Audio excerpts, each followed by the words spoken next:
On this Monday show, Miller Thomas and I talked a little bit about the firing of Joe Girardi from the Phillies and wondered if there was going to be any other high profile firings. Well, it turns out there was. In fact, we had a second Joe find a pink slip. And to talk about it, we're bringing in Jon Frisch from Locked On Angels. This is Locked On MLB.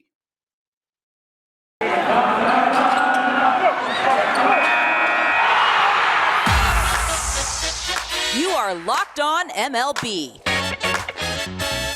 Your daily MLB podcast. Part of the Locked On Podcast Network. Your team every day.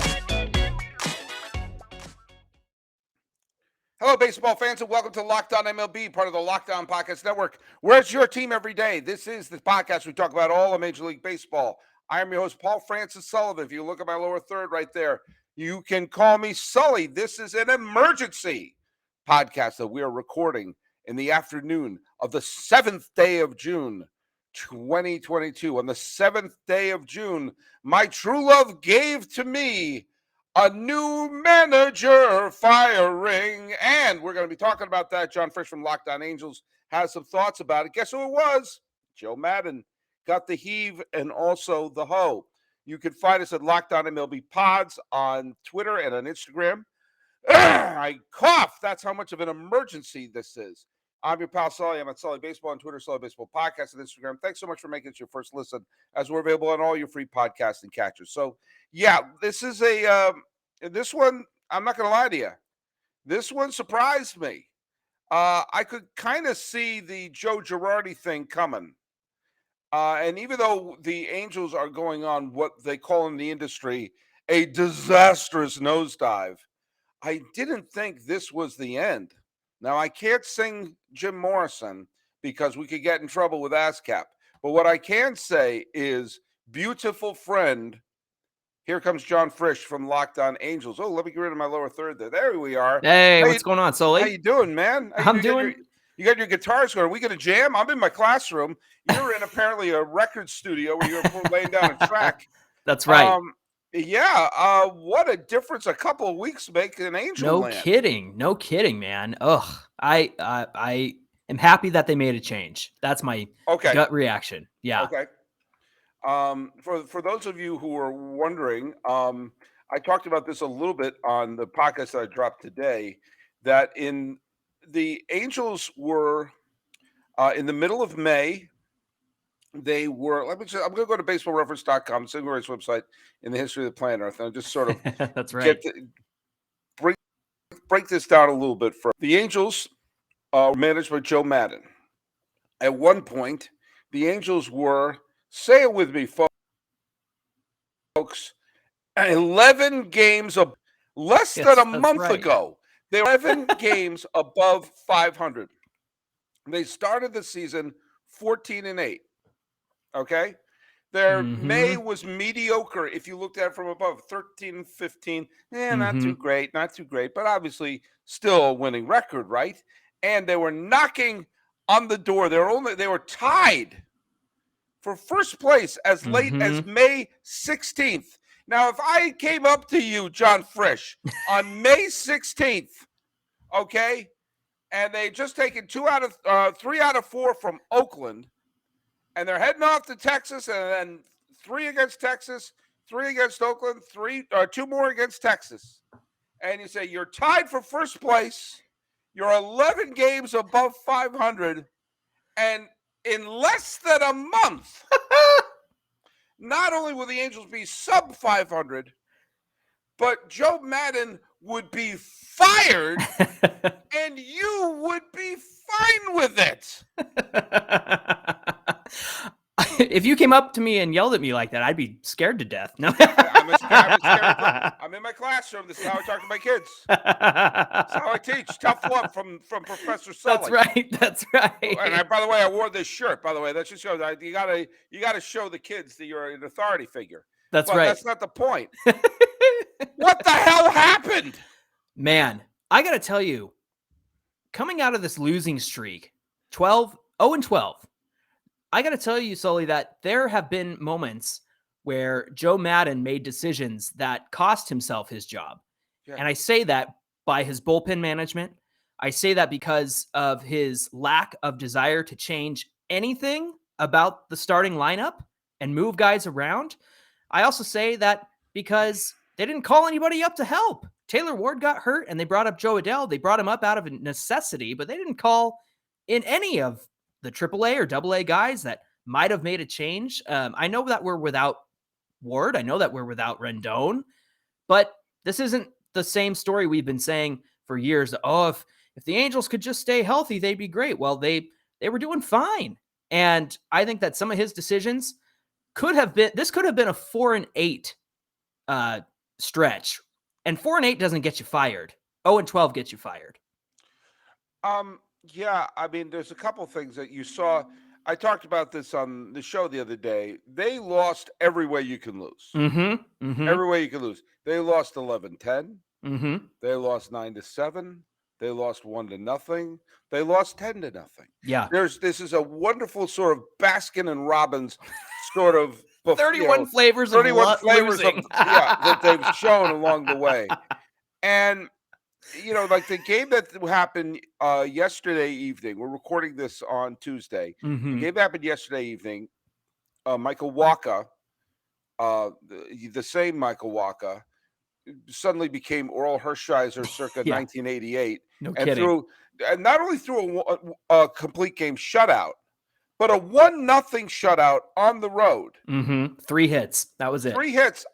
Think about what a 1-0 complete game shutout on the road means. It means on the road that the go-ahead run is always on the on-deck circle. And at one point, that would have been someone like Ohtani or Trout. Now, I don't care what kind of slump Trout is on. He's still Mike freaking Trout. Right. And everyone's allowed to go on a tiny slump. Everyone's allowed to, to cough. Hell, Steven Spielberg made 1941 in Hook. Everyone's allowed to have a blemish on their resume. Hey, I like Hook. That makes one of us. Kingdom of the Crystal Skull, the last Indiana Jones. Oh, there you go. That's unwatchable. Fine. We can agree on that. Boom. But then he rebounds and he does he'll make a Lincoln or something. So he shows, okay, I'm still Spielberg. Right. And Trout is still Trout. I want to tell a couple things from an outsider's point of view. Even though I live in Los Angeles County, unlike the Angels, I am not an Angel fan, but I do want to see the Angels in the postseason. Yeah, I think there's a lot of people like that. Yeah. The purpose of I want there to be the Mike Trout game. It's like one of my favorite players of all time was Ken Griffey Jr. Yeah. He never got to the World Series, but he did have that classic postseason highlight of him running from first all the way home on the game-winning hit by Edgar Martinez. If you say, what was a Griffey Jr. highlight in the postseason? He wound up hitting 5 home runs in that series against New York and scored from first on that double to left field. Yeah. I mean, I want to have a Mike Trout moment like that. Absolutely. And we haven't had that yet. Right. He said he played 3 more postseason games than me. And when they took that 11 game, when there were 11 games above 500, I was starting to feel like, hey, maybe, are they going to be better than Houston? Probably not. Right. But the Red Sox were slumping. Chicago was slumping. And I think, this could be a team and they were getting good pitching. Yeah. From the Lorenzens, from the Sandovals, from the Ohtanis, that all of a sudden, they can pitch, they can hit. And boy, the 2 teams that are currently playing in Anaheim, the Red Sox and the Angels, from mid-May, the 2 of them have just pulled a Freaky Friday. Flip-flopped. And they have totally flip-flopped. Yeah. But, to me, the game was that game in Philadelphia where they allowed the game-tying home run to Harper and then the walk-off home run. And Maddon brought in his closer in the 8th. I'm not even an Angel fan, but I'm looking at going like, this is he's in full panic mode right now. Yeah, desperate. Well, they brought in Rysel. They last year against the Mariners, they brought in Rysel in the 8th inning, no outs, bases loaded. He got out of that, and then he actually closed the game. And so he's had some heroics in the past. And I think that Joe Maddon was hoping for that again, but the man hadn't pitched in 9 days. Not even an inning just to get some work in when they were down during that whole stretch. And then you bring him in that moment. And I kind of find it hilarious that he wanted to walk Corey Seager way back when in Texas and walk in the run, but didn't do the same for Bryce Harper, and I just, Joe's shtick, I think has caught up with him. He had some smart answers for a reporter on Monday night. And it was like, all right, you can tell he's feeling the heat. You could tell that he's in the hot seat. And sure enough, the next day is when the news came out that he was gone. But I don't attribute any of the early success to anything that Joe Maddon did in particular, other than that Corey Seager walk that kind of saved the game, because there was a cohesive team there. There was good chemistry. They were playing fundamental baseball. They were bunting and stealing bags. And then you got guys like Andrew Velasquez trying to swing for the fences in the bottom of the ninth on Monday's game when Waka's throwing that complete game. And he's not a swing for the fences guy. He should be trying to get the hit the other way. And afterward, I think the reason why I bring that up is what frustrates me about that is Joe Maddon said, well, he had a couple of good hits to left field earlier in the game. And it's like, you're asking him to be somebody he's not. And I think there was a lot of that going on with Joe Maddon. And the strange thing is, this is a guy, as a manager, he has delivered in the past. And when, as recently as the 24th day of May, it's not even the 10th of June yet. Yeah. As recent as the 24th day of May, there were still 10 games above 500. Right. And the thought of maybe, just maybe, this could be that kind of special event that you would get a ring for could be coming true. And if you have a special event that you're looking for a ring, may I recommend Blue Nile. Whether you're ready to pop the question or you're celebrating a milestone moment, find jewelry as unique as the one you love. The modern convenience of online shopping at BlueNile.com. They've got simple online tools that let you choose the diamond shape, size, clarity, as well as the setting. Blue Nile's bench jewelers will then handcraft the perfect engagement ring for the one that you love. Each ring is a one of a kind. Now, if you're looking to celebrate and you're looking to give out jewelry for that special event, but you're having trouble choosing, then Blue Nile has the jewelry experts on hand 24/7, available by a phone or chat, probably 3:30 in the morning, you're going chat, to help you find that memorable gift at every budget. Now, make your moment sparkle with with a trip to meet the Milwaukee Brewers and to get jewelry from BlueNile.com. And Locked On MLB listeners will get $50 off any purchase of $500 or more. This podcast exclusive includes engagement and all other fine jewelry, so use code LOCKEDON. That's code LOCKEDON. Plus, every order is insured, ships for free, and arrives in discreet packaging that won't give away what's inside. Shop stress-free and find your forever piece. Go to BlueNile.com today. And hopefully, Blue Nile is not the only way that Mike Trout can get a ring. Now, we have an important favor to ask you. We're putting together a survey so we can learn more about listeners like you and make your favorite Locked On podcasts even better. This is your opportunity to let us know what you like or don't like on your Locked On podcast, whether it's Locked On MLB, but buddy over there. So wait. There he is. Locked On Angels. I put a Ray Bolger in the Wizard of Oz there. Go to LockedOnPodcast.com/survey right now to get started. Won't take very long. Pause this podcast. Do it. Welcome back. Everyone that completes the survey, just like you just did, can qualify for a chance to win one of 10 $100 Ticketmaster gift cards. To take the audience survey, go to LockedOnPodcast.com/survey. Thanks for your help. Hey, we are now in the aftermath of the Joe Maddon firing, and we're talking with Jon Frisch from Locked On Angels in the luxurious Locked On Angels studio in Pasadena, California, overlooking the historic Rose Bowl. Unlike me, where I'm usually in the Locked On MLB studios that overlooks the historic Rose Bowl, but now I'm in my classroom. So I am usually the teacher, but now you teach me. Okay. Okay.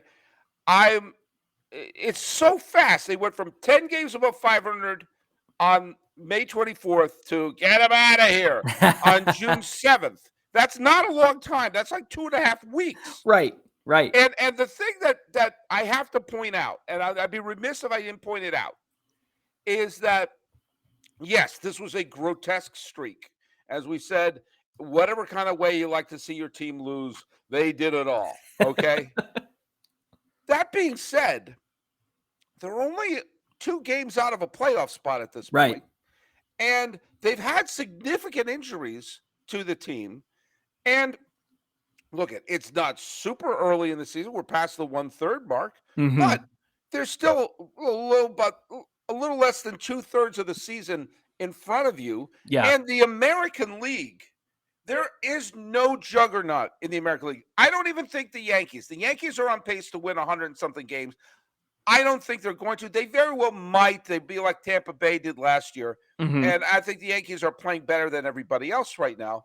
That being said, every other team is vulnerable. And there's the Mariners are trying to get off the table. The Red Sox, have turned some things around a little bit, but they're vulnerable. The White Sox are vulnerable. Yeah. And so to get one of those 3 wild card spots, wouldn't you want the guy to have the car keys be someone who has gone through that, the adversity, had been there, done that? The way that Joe Maddon, who, if he wins a pennant for a 3rd team, that he would be rehearsing his Cooperstown speech. Right. I think the change had to be made now because his style just didn't click anymore. And okay, I think what style? Tell for those of us who I don't mean to interrupt you. I think that's great. What is the style that because to me, any style that leads the Rays to the World Series and as a Cubs World Series championship seems to be a style that Angel fans might like. So I think it's pulling his starters too early, and the minute they give up a walk, somebody else is coming out to the mound. I think he's exhausted. We have a good bullpen, Sully, and he's exhausted them. He's totally exhausted them because he lets guys go 4 2/3 rather than 5 innings. And I know that's a third of an inning, but it makes all the difference in your mindset when you're coming out there with a clean inning versus having to go out there for 1 1/3 or 2 1/3 like he's been doing to them. He's had such a short leash, and Mike and I, my brother who hosts with me, we've been so frustrated with it. And then there's moments where you have a guy like Lorenzen against the Phillies. He gave up 5 in that first inning, and then he kind of cruised the rest of the way. I know he had a disaster of a first inning, but he was able to go out there and finish the job and give the rest of the pitchers some relief there. So that's one example. I think, everybody says that he's California cool Joe. He's laid back and whatnot. And I think that obviously that the guys are all kind of slumping, but I think a lot of it comes back to just his management and how he's structured the lineup and how he's overused this bullpen. I mean, Ward and Rendon are injured, and those are no 2 small bats to take out of the lineup. And that when you see that Trout's slump seems to coincide with his protection being taken out, that maybe they're not pitching him the fat pitches he wants to see. Maybe Trout is pressing a little bit. I'm sure everyone, when you're on a 12-game losing streak, everyone probably presses a little bit on He's that. He's pressing because he's swinging at stuff in the zone and he's not catching up to it. He's missing fastballs like crazy right now. And it's not even that like high and inside fastball that he usually struggles with or has struggled with in the past. It's just kind of anything down the middle he's not catching up to. But that goes to another point is, at what point do you throw Trout at number 1 and let him lead off and put Shohei behind him? I think been saying that for a couple of years. If this guy is and I had said the same thing about Joey Votto when he was leading the league every year in on-base percentage. Why not have the guy who's always on base have the most at-bats? And especially when there's a universal DH. I know the DH was always the case in the American League, at least in terms of Trout's time. If he's getting on base, wouldn't you want him to have one more at bat than everyone else, one more trip around the rotation, especially in the slump that he's in? And the only reason he hasn't been leading off is because Taylor Ward's been a fantastic leadoff guy. I don't think I've ever seen anybody as patient as him in that spot. But with him injured He's right hurt. now, Yeah, he's exactly. I think Trout should have been up there. Shohei should be behind him. And Walsh is great protection as well. And Walsh needs to be in there every day. That's another thing that was frustrating for us was they were playing the splits game. And what's funny about Walsh is he has reverse splits. He's actually been better against lefties this season. And that guy, I want him in there at first base every day because through this 0-12 streak, he seems like the only one who's cared about winning or cared about even being there. He's hustled. He's stretched singles into doubles and has made some great plays at first base. So Walsh is my boy. Yeah. No, he's terrific. And this should be, if you had Walsh and Ward and Rendon all healthy, and along with obviously Ohtani and Trout, this should be enough to score enough runs. And with their, I'm not saying that you don't know. I'll tell you something. It's interesting that you brought up the quick hook that Joe Maddon has, and how there is kind of a long-term effect when you're always asking the bullpen to pitch 4 or 5 innings in a game. And I saw there was a game the other day between the Mets and the Padres, and Carlos Carrasco was pitching. He was pitching a fine game, but you could see he was starting to tire. And Showalter had him pitch through the 7th to get that final out. Yeah. And look, I know you're not supposed to say things like emotional things, but you could see it gave the team a lift. And it also was, it gave a team lift that Carrasco went to 7.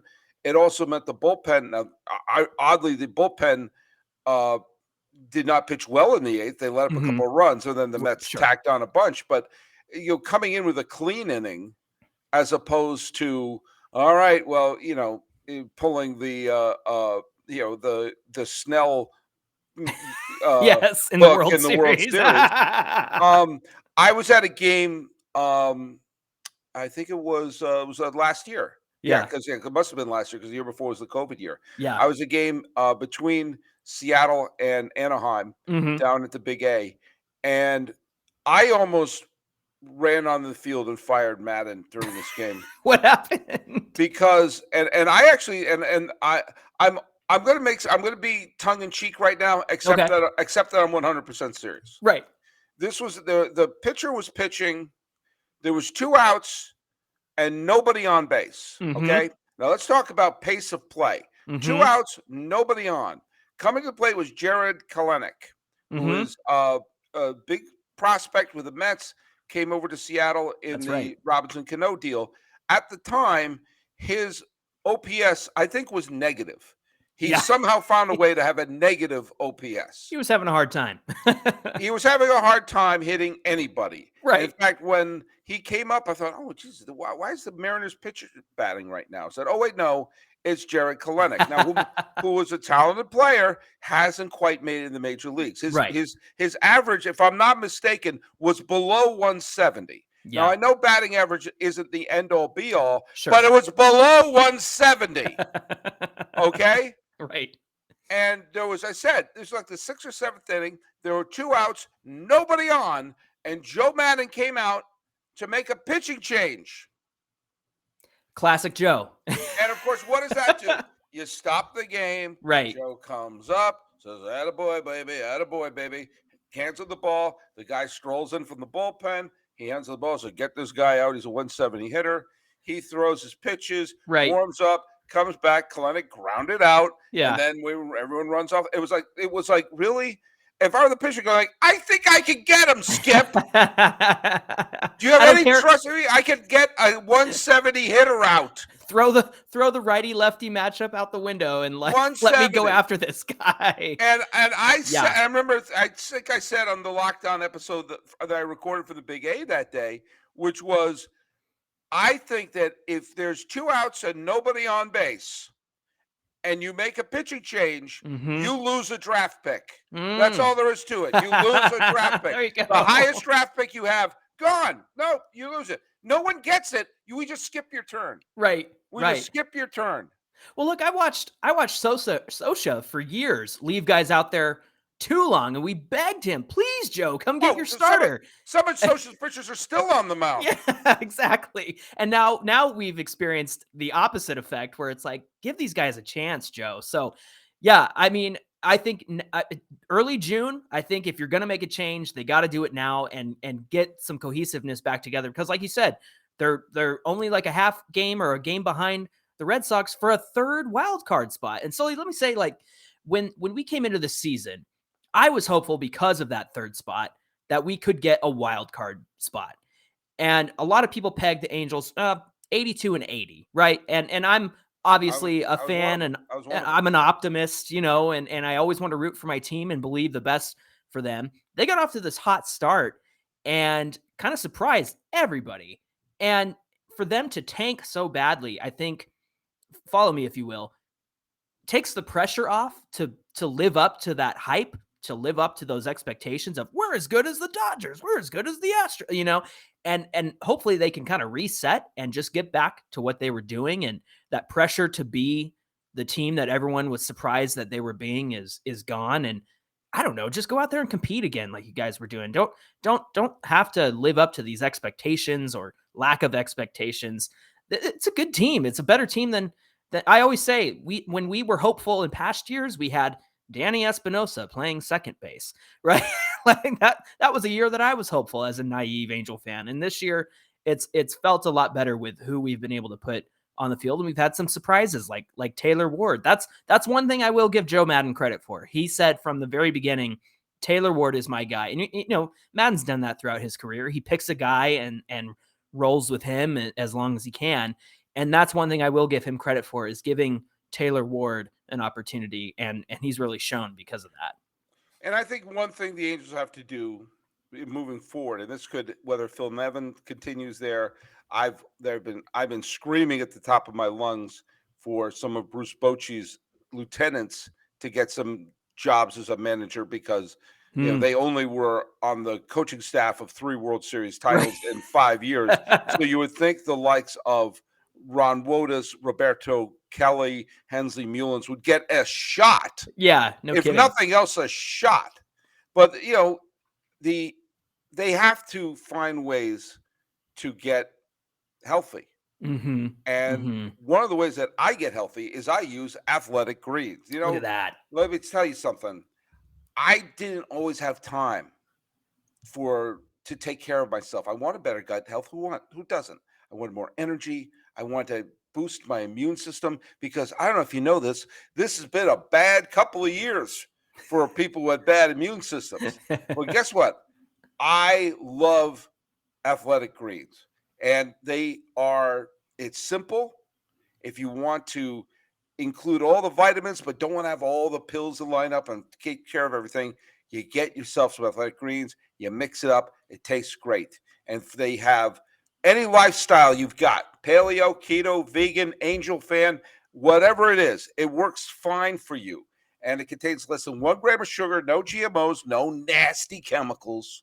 It supports better sleep quality and recovery, supports mental clarity. Listen to how good my podcasts have been. That's clearly that's a the man AG1. That's right. That's the AG1.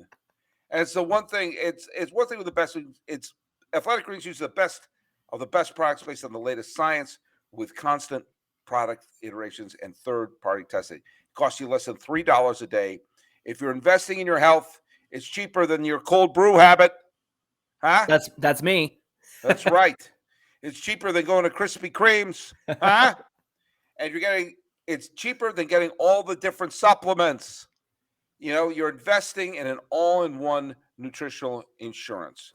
Athletic Greens has over 7,000 5-star reviews. It's recommended by professional athletes and trusted by leading health experts such as Tim Ferriss and Michael Gervais, who are on my fantasy health experts team.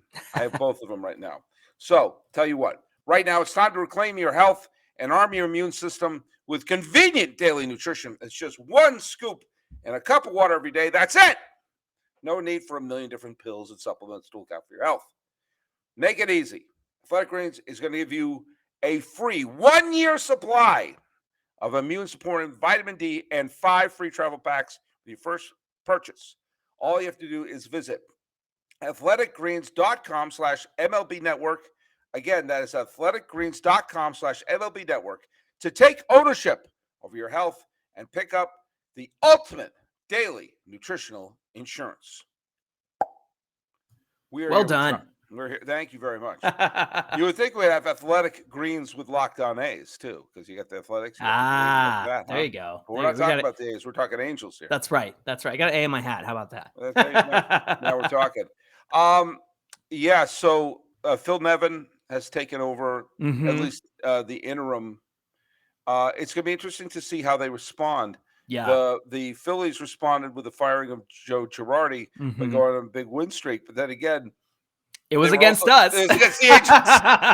That's the thing is I am terrified of the game tonight because of how Halo fans are going to react if we lose this game. Well, the Phillies win on a sweep. Why can't we? As a Boston, as someone who grew up a huge Red Sox fan, I remember when they fired John McNamara in the middle of the 1988 season, and they brought in Joe Morgan. No, not that Joe Morgan, the other Joe Morgan, Walpole Joe. And Walpole Joe Morgan, who was this local guy, he wasn't a guy hanging out at Dunkin' Donuts. He was a former major leaguer and a part of the coaching staff. Right. But he sounded like a guy who would hang out at Dunkin' Donuts. And he was the interim manager. And they were looking at who they're going to hire. And the Red Sox went on a wild winning streak, right? It was called Morgan's Magic. And they wound up going on this, and Morgan kept the job for the rest of the year. They won the division on the second to last day of the season. They won the division 2 years after. He won 2 division titles in 3 years under Walpole Joe.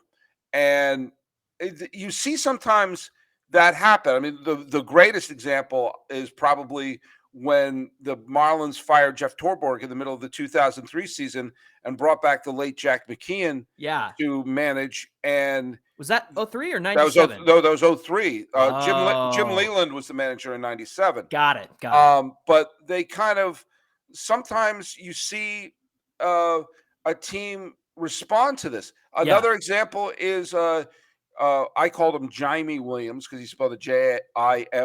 Folks, it's Jimmy, has 2 M's in it, okay? But Jimmy Williams, Jimmy with 1 M, was fired midway through the 2004 season as the manager of the Houston Astros. And Phil Garner came in, and the Astros went on a wild tear, and they wound up going to Game 7 in the NLCS one year and to the World Series the next.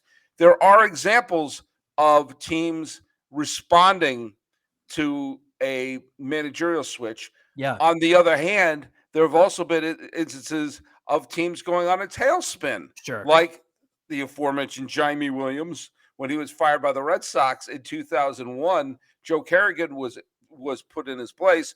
And next thing you know, the Red Sox absolutely collapsed and barely finished above 500 down the stretch. So it can go either way.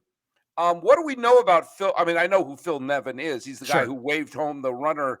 By the way, Roberto Kelly and Hensley Mullins were saying, like, great, we can't get a managerial job being the lieutenants to Bruce Bochy, winning World Series after World Series, but the dude who waved home the runner of the wild card game, torpedoing the Yankees' hopes of advancing, right? He gets a gig. He's got a gig.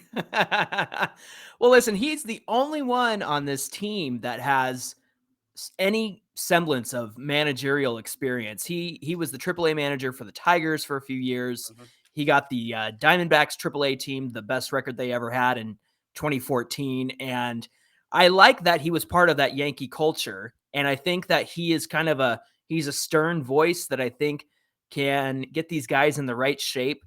And in addition to that, now that there are guys like Pujols gone and Upton gone, Mike Trout's the veteran in this locker room. And I understand that, there are guys like Syndergaard who's kind of up there with him, but this is Mike Trout's team. And I want to see him take that leadership role. I know that he's a humble guy. He's a respectful guy, but somebody needs to tell him, hey, dude, this is your locker room.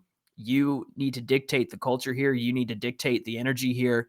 And I think that he should be the one in charge. I think that he should be the one to step up and guide this team along, because he's the only one who's been here since 2011, 2012. And It's time for him to step up. The old guard is gone. The veterans are gone. He's the veteran now. I would like to see this be Mike Trout's team. I'm going to just say Mike Schilt. I'm just going to throw that name out there. Whenever there's Okay. a guy who was the manager of the year in 2019. Yeah.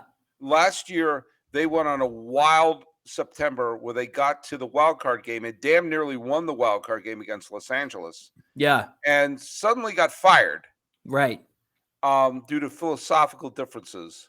He was a top 3 manager of the year candidate last year. Yeah. While going to LinkedIn updating his resume. And this was also an example that Mike Matheny had kind of become stale as the manager of St. Louis. Yeah. And then Schilt came in and they played very, very well for him at the end of 2018, won the division in 2019, got to the NLCS, made the postseason in the truncated 2020 season, made the wild card game last year with that wild, crazy September. Yes. And then bye. I'm not saying he is the second coming of John McGraw. What I am saying is winning a guy who just not the last full season, but the previous full season was considered the best manager in the National League. Shouldn't he's now a third base coach for San Diego? Shouldn't he at least get a text? A text? Yes. Yeah, I just watched the press conference before we hopped on here, and it sounds like they're sticking with Nevin until the end of the year. So we'll see how long that lasts. We'll see if they stay true to their word. So weird. It's like life hits you fast, you know. As the great theologian Ferris Bueller once said, life moves pretty fast. You don't stop and look around, and once in a while you can miss it. But right now, Joe Maddon must feel like that bird that Randy Johnson hit with that pitch in spring training. Didn't even see it coming. Like you said, like, all right, like imagine May 24th. Hey, look, we had a little bit of a bad patch. We won 3 in a row. We're back over 10 above 500. Yeah. Let's go. Well, what are we gonna go? By the way, you just won your last game as the manager of the Angels, and in 2.5 weeks, you are going to be packing up your office. Do you know what is weird? Here's something that's weird, and we'll wrap up here. But technically, this is Maddon's 3rd term as Angels manager because twice he was an interim manager, right? And he was on Socha's coaching staff, and there was a couple times. I think McNamara got fired and maybe Terry Collins got fired. I'm doing some of this from memory. Yeah. The aforementioned John McNamara, the late John McNamara. And both times where it was the interim manager situation, they gave Maddon briefly the car keys. But then was part of Socha's staff when they won in 2002. Right. And of course, he did a marvelous job in Tampa Bay, winning a pennant when people didn't think that was physically possible. Yeah. And then did the impossible of managing the Cubs to the World Series. You know what? I can't tell what element of Joe Maddon's career that's more bizarre. How fast did it? Well, that the one place he did have success is the place that he seemed to have been brought up in, which is with the Angels. But what is more bizarre? How fast it ended for him? Yeah. It didn't even technically get to summer. Right. We're like 20 days away or so. It's still early June. Yeah. Yeah. But also, if you had said a guy was going to manage the Cubs to a World Series title, and the clinching game was going to be one of the classic games in the history of baseball, a ground-trembling moment, seismic moment in that amazing game between Chicago and Cleveland, that the Cubs would be off the schneid, you would think that the manager of that team would basically have a lifetime contract in Chicago. Right. And that the core of that team would be taking victory laps for the next 10 years. Yeah. And that was it 2016? Yes. And then by the middle of 2021, 1 year removed from another division title, mind you, there's 2 sticks of dynamite, just blew everything up. Nobody's left.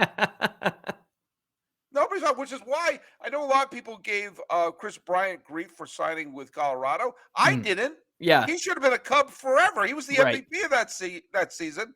And I was like, screw it. If it's just for money, who's going to give me the most money? You Exactly. know, I was traded mid-season to be a rental player in San Francisco. Yeah. Who's going to offer me the most? Colorado. Great. I'll pad my stats in Coors for the rest of my life. But, you know, Joe Maddon, I thought, the manager of that team, I would think would get at least 10 years. Oh, he was in the last year of his contract, and by all accounts, we were kind of waiting to see, like, if they get to the playoffs, does he stick around? Do they let him go if they don't make it? And obviously, I think they would have let him go if they didn't make it. But, you know, Perry Manassian came in the year after Joe was hired, so Perry doesn't have his guy yet. I suspect his guy is Ray Montgomery, who came out of the front office and became the bench coach this season. No managerial experience. Oh, but that always works out. Yeah. I'm waiting. Haven't we learned that at least a little bit of managerial experience is important? Right. By the way, do you know who's managing in Mexico right now? Who's that? Roberto Kelly. Ah, yes. I'm sorry, I'm going to keep streaming this. So anyway, I'm still here. You're not scaring me away. Oh man. All right. Well, look, Jon Frisch is here. I have the good folks at Locked On White Sox on speed dial when Tony La Russa gets fired in 3, 2, 1. Oh, Tony La Russa just got fired. Well, look at, hey, John, thanks for jumping on board to do this emergency podcast to talk about the pink slip of Joe Maddon. He doesn't even get to wear those cool uniforms, the ones that look like the In-N-Out burger. Yeah, they just got those and they're not wearing them till like the 11th. So sorry, Joe. It's not a good time to be a Joe in Major League Baseball right now. No. Joe Torre's like, I ain't coming back. No, not at all. I ain't coming back. Where can people find you online and everything else? Yeah, check us out on Twitter at Locked On Angels, and you can connect with my brother Mike, my co-host, and myself at Super Halo Bros on Twitter and Instagram. Of course, Locked On Angels is available wherever you get your podcast, and we're also on YouTube, so you can see our smiling, friendly faces. And you can follow us at Locked On MLB Pods on Twitter and Instagram. We're at Locked On MLB on YouTube. I'm your pal Sully. I'm at Sully Baseball on Twitter, Sully Baseball Podcast on Instagram. Looking over the autopsy of the sudden demise of the Joe Maddon era in Anaheim and wondering if the Phil Nevin era will tap into a little Morgan magic. We'll see. This has been a Locked On MLB, Locked On Angels crossover on the 7th day of June, 2022. I'm your host, Paul Francis Sullivan. That's Jon Frisch. And please, I'm begging you, I'm on my knees. Call me Sully. Please. I'm trying to stop it, and I can't.